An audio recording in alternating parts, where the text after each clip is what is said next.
நண்பர்களே, இன்னைக்கு நம்முடைய பதிவில் எதை பற்றி பார்க்க போறோம்னா, இந்த ஆண்டிற்கான வளர்பிறையில் அமைந்த ஜெய ஏகாதசி பார்த்தீங்கன்னா சிறப்பான நாளாக அமைந்திருக்கு.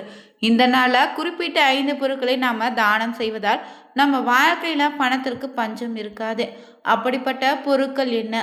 ஏகாதசி நாளில் பெருமாளை வழிபடுவதால் நமக்கு ஏற்படக்கூடிய புண்ணிய பலன்கள் என்னன்னு தெரிந்து கொள்ள இந்த ஒரு பதிவை கடைசி வரைக்கும் ஸ்கிப் பண்ணாமல் பாருங்கள். மேலும் நீங்கள் புதியவராகி இருந்தீங்கன்னா மறக்காமல் நம்ம சேனலை சப்ஸ்கிரைப் பண்ணிவிட்டு கூடவே இருக்க பெல் பட்டனை கிளிக் பண்ணிக்கோங்க.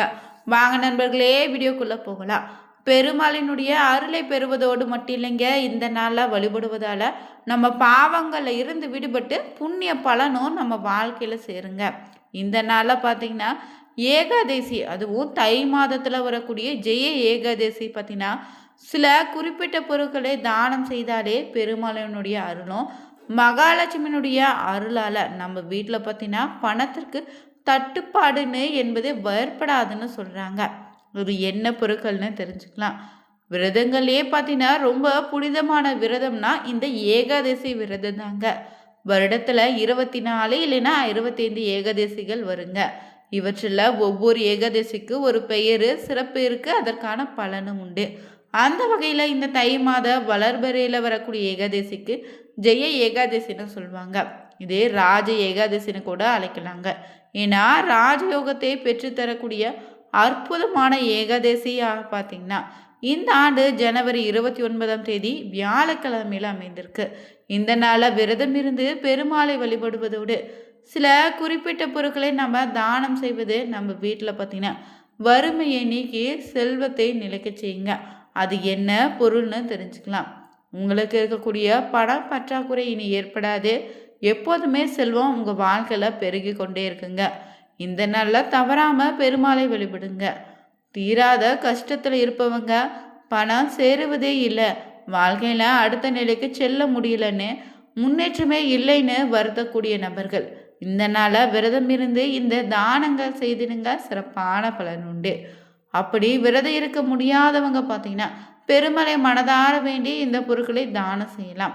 இந்த 5 பொருட்கள் என்னன்னு பார்த்தீங்கன்னா, முதலாவதாக எள் தாங்க.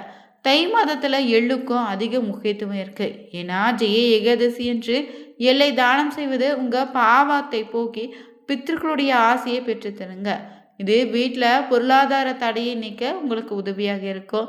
மேலும் பார்த்தீங்கன்னா எள்ளு சனி பகவானுக்குரிய தானியமாக இருப்பதால் இதனை தானம் செய்வதால் உங்களுக்கு சனியால் ஏற்படக்கூடிய பாதிப்புகள் குறைந்திடுங்க.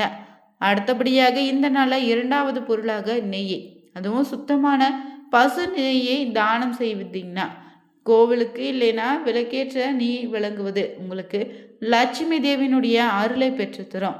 இது உங்கள் வாழ்க்கையில் வறுமையை விரட்டி சுபிட்சத்தை கொண்டு வந்து சேர்க்குங்க. அடுத்தது 3வது பொருள் என்னன்னா தானியத்தை தான். நீங்கள் இந்த நாளில் பசிப்பவங்களுக்கு அரிசி இல்லைனா பிற தானியத்தை தானம் செய்வது மிகப்பெரிய புண்ணிய பலனை சேர்க்கும். இதனால் பெருமாளுடைய அருளால் உங்கள் வீட்டில் எப்போதுமே பார்த்தீங்கன்னா உணவுக்கும் பணத்திற்கும் பற்றாக்குறை ஏற்படாமல் செய்யுங்க. அடுத்ததாக மஞ்சள் நிற ஆடையை தான். பெருமாளுக்கு பிடித்தமான ஒரு நிறம்னா மஞ்சள் நிறம்னு சொல்லுவாங்க. அப்படிப்பட்ட நிறத்தை இந்த நாளில் ஏழைகளுக்கோ இல்லைன்னா பிராமணர்களுக்கு மஞ்சள் நிற ஆடைகளை தானம் செய்வது ஜாதகத்தில் உங்களுக்கு குரு பகவானால் நிலை வலுப்படும், தொழில் மற்றும் வியாபாரத்தில் நல்ல லாபத்தையும் வெற்றியும் தருங்க.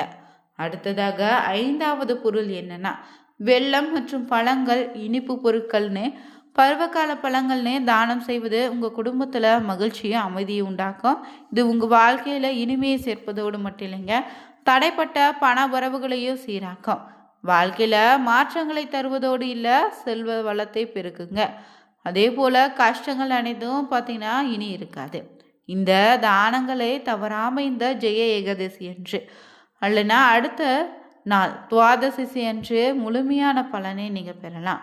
மன தூய்மையோடோ நம்பிக்கையோடு இந்த தானம் செய்தீங்கன்னா நிச்சயம் உங்கள் வாழ்க்கையில் பெரிய மாற்றத்தை அந்த பெருமாளினுடைய அருளால் உண்டாகும். இந்த நாளை எப்படி விரதம் இருந்து வழிபடுவதுன்னு பார்த்தீங்கன்னா, இந்த நாள் பார்த்தீங்கன்னா விரதங்களே மிகவும் உயர்வான ஒரு விரதமே சொல்லலாம். இந்த ஏகாதசி விரதம் பார்த்தீங்கன்னா உங்கள் வாழ்க்கையில் இருக்கக்கூடிய அனைத்து துன்பங்களை இருந்து நிச்சயம் பார்த்தீங்கன்னா ஒரு நல்ல தீர்வாக அமையும். சில மாதங்களில் வரக்கூடிய ஏகாதசி சிறப்பு வாய்ந்ததுன்னு சொல்லுவான். அந்த வகையில் பார்த்தீங்கன்னா தலைமுறைக்கும் பலன் அளிக்கக்கூடிய ஒரு விரத நாள் தாங்க இந்த ஏகாதசி. அதுவும் தை மாதத்தில் வளர்பிறையில் வரக்கூடிய ஏகாதசியே ஜெய ஏகாதசி. இதுக்கு அளவில்லாத வெற்றிகளை தரக்கூடிய ஏகாதசி திருநாளுங்க. இந்த நாளில் தடைகள், துன்பங்கள், பாவங்களை நீக்கக்கூடிய ஆற்றல் படைத்த நாளுன்னே சொல்லலாம். அப்படிப்பட்ட நாளில் விரதம் இருந்தீங்கன்னா மட்டும் இன்றி அவங்களுடைய முன்னோர்களும் அவருக்கு பிறகு வரக்கூடிய சந்ததியினரும் பார்த்தீங்கன்னா பலனடைவாங்கன்னு சொல்லப்பட்டிருக்கு. அதனால இந்த நாளில் பார்த்தீங்கன்னா விரதம் இருப்பது சிறப்பான பலனை தருங்க. இந்த நாளில் விரதம் இருந்து அதனுடைய பலன்களை நம்ம பித்ருக்களுக்கு அர்ப்பணித்தாலே அமைதி இல்லாமலும் ஆவிகளாக அடையக்கூடிய முன்னோருடைய ஆத்மாவிற்கு நிச்சயம் அமைதி உண்டாகும். அவங்க நற்கதி அடையக்கூடிய வழியும் உண்டுங்க. முன்னோர்கள் நற்கதி அடைய உதவக்கூடிய விரதம் என்பதால இந்த விரதம் மேற்கொண்டீங்கன்னா பெருமாளுடைய முழு அனுகிரகமும் ஆசைகளும் நிச்சயம் உங்களுக்கு உண்டாகும். அவங்க இறந்த பிறகு போது ஆவிகள் லோகத்தில் செல்லாமல் நேரடியாக வைகுண்டத்துக்கு செல்லக்கூடிய பாக்கியத்தை நீங்கள் பெற்றுத்தரலாம். அதன்படி இந்த ஆண்டு ஜெய ஏகாதசி பார்த்தீங்கன்னா வருகின்ற ஜனவரி 29 வியாழக்கிழமை அமைந்திருக்கு. இந்த நாளில் வழிபடுவது பார்த்தீங்கன்னா சிறப்பான பலனை ஏற்படுத்தி தருங்க. எத்தனையோ விரதங்கள் இருந்தாலும் அத்தனை விரதங்களும் ஏகாதசி விரதத்துக்கு நிகராகாதுன்னு சொல்லுவாங்க. ஏன்னா அவ்வளவு சக்தி வாய்ந்த ஒரு விரதம் தாங்க இந்த ஏகாதசி விரதம். இந்த ஏகாதசி விரதம் எப்படி ஏற்பட்டுச்சுன்னு தெரிஞ்சுக்கலாங்க. திருப்பார்கடலை கடைந்து அமுதம் எடுக்க தேவர்கள் அசுரர்கள்னு அயராது பாடுபட்டிருக்காங்க. அப்போது ஏகாதசி திருநாளில் தான் அமிர்தம் வெளிப்பட்டிருக்கு. அந்த அமிர்தத்தை மறுநாள் துவாததிசி என்று தேவர்களுக்கு பகிர்ந்தளிக்கப்பட்டிருக்கு. எனவே ஏகாதசி என்று விரதம் அனுஷ்டிப்பதே ரொம்பவே உத்தமமானதுன்னு, அந்த நாள் முழுவதும் உண்ணாமல் விரதம் இருக்க வேண்டும்னு, இரவுல மட்டும் உறங்காமல் விழித்திருந்து பகவான் மகாவிஷ்ணுவை திருநாமங்களை ஜபித்தபடி பகவானை வழிபடுங்க. இந்த விரதத்தை அனுஷ்டித்தாலே இந்த பிறவியில நோயற்ற வாழ்க்கையும் குறைவற்ற செல்வத்தையும் பெறலாம். அன்பான பிள்ளைகளும் நீடித்த புகழும் இறைவனின் அருளால உண்டாகும். இந்த நாள அதிகாலை எழுந்து குளித்து தினந்தோறும் செய்யக்கூடிய பூஜைகளும் அனுஷ்டாங்களையும் நிறைவேற்றிட்டு மகாவிஷ்ணுவை மனதில் நிறுத்தி வழிபடுங்க. இன்று முழுவதும் உண்ணா நோன்பு இருப்பது ரொம்ப நல்லது. அவ்வப்போது தகசாத்திக்காக தண்ணீர் குடித்துக்கலாம். உடல்நலம் குறைவாக இருப்பவங்க சுவாமிக்கு நெய்வேத்தியம் செய்யப்பட்ட பழங்களை மட்டும் சாப்பிடுங்க. விரதத்தை அனுஷ்டிக்கும் போது குளிர்ந்த நீர் குடிக்க தடையில்லை. மழை மதங்கள் குளிர் மிக்க மாதங்களாக இருந்தால் துளசி இலையை சாப்பிடலாம். உடலுக்கு வெப்பம் கிடைக்க துளசி பார்த்தீங்கன்னா உங்களுக்கு உதவியாக இருக்கும். விரதம் இருப்பதால ஜீரண உறுப்புகளுக்கு ஓய்வு கிடைக்கிறது. குளிர்ந்த நீர் பார்த்தீங்கன்னா வயிற்றை சுத்தம் செய்துங்க. பகலிலும் சரி இரவிலும் சரி தூங்காம கண் விழித்து இறை சிந்தனையோடு இருக்க வேண்டும். அப்போது எம்பெருமானை குறித்த கதைகள் பாடல்கள்னு நீங்கள் படிக்கலாம், பாடலாம், மற்றவங்க சொல்ல கேட்கலாம். மறுநாள் துவாதசி என்று காலையில் பூஜைகளை முடித்துட்டு விருந்தினருக்கு அன்னம், ஏழைகளுக்கு அன்னதானம் அளிச்சுட்டு அகத்திக்கீரை, நெல்லிக்கனி, சுண்டைக்காய்னு உணவருந்த வேண்டும். அன்று ஒருவேளை மட்டுமே உணவருந்த வேண்டுங்க. இரவு பழங்கள் என்ன டிஃபன் சாப்பிட்டு நீங்கள் விரதத்தை முடித்துக்கலாம். இந்த ஆண்டு ஜெய ஏகாதசி என்று வழிபட்டிங்கன்னா சிறப்பான பலன் உண்டு. இந்த ஏகாதசியில் பார்த்தீங்கன்னா நீண்ட நாட்களாக குழந்தை பாக்கியம் இல்லாத நபர்கள் பார்த்தீங்கன்னா இந்த நாளை விரதம் இருந்து ஸ்ரீமன் நாராயணனை வழிபட்டால் புத்திர பாக்கியம் உண்டாகும். இந்த விரதத்தை கணவன் மனைவி இருவருமே சேர்ந்து கடைபிடித்தால் குடும்பத்தில் சந்தான தோஷம் நீங்கி புத்திர பாக்கியம் உண்டாகும். குழந்தைகள் இருக்கும் பட்சத்தில் விரதம் இருந்தேன்னா குழந்தைகளுடைய வாழ்வு சிறப்பாக அமையுங்க. எத்தனை செல்வம் இருந்தாலும் செல்வங்களை உயர செல்வம் மக்கள் செல்வம்வாங்க.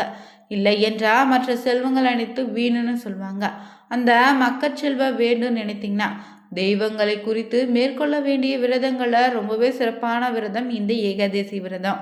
தம்பதியருக்கு சன்னதி பிரச்சனைகள் இருந்தாலோ, அவங்களுக்கு குழந்தை இல்லை என்றாலோ, மனைவி கணவர் இருவருமே ஒன்றாக சேர்ந்து விருந்தமிருந்து விஷ்ணுவை ஒன்றாக வழிபடுங்க. பத்ரவதி நாட்டு அரசரும் பார்த்தீங்கன்னா சகேதுமான் புத்திராத ஏகாதசி விரதத்தை கடைபிடித்து தான் புத்திர பேரு பெற்றதாக சொல்லப்படுது. அதனால் 2026ஆம் ஆண்டு ஏகாதசி தேதி பார்த்தீங்கன்னா 28ஆம் தேதி புதன்கிழமை மதியம் 4:38 தொடங்கி அடுத்த நாள் 29ஆம் தேதி வியாழக்கிழமை பிற்பகல் 1:56 வரை ஏகாதசி திதி அமைந்திருக்கு. இந்த நாளில் அதிகாலை எழுந்து குளித்து பெருமாள் கோவிலுக்கு சென்று இல்லை வீட்டிலேயே மகாவிஷ்ணுவை வழிபடலாம். விரதம் இருந்து வழிபட்டா நிச்சயம் பார்த்தீங்கன்னா குழந்தை பாக்கியம் உண்டாகும். இந்த வீடியோ பிடிச்சிருந்தா ஓம் நமோ நாராயண எனும் பதிவை கமெண்ட் பாக்ஸில் பதிவிடுங்க. மறக்காம சேனலை சப்ஸ்கிரைப் பண்ணிக்கோங்க. Thank you viewers.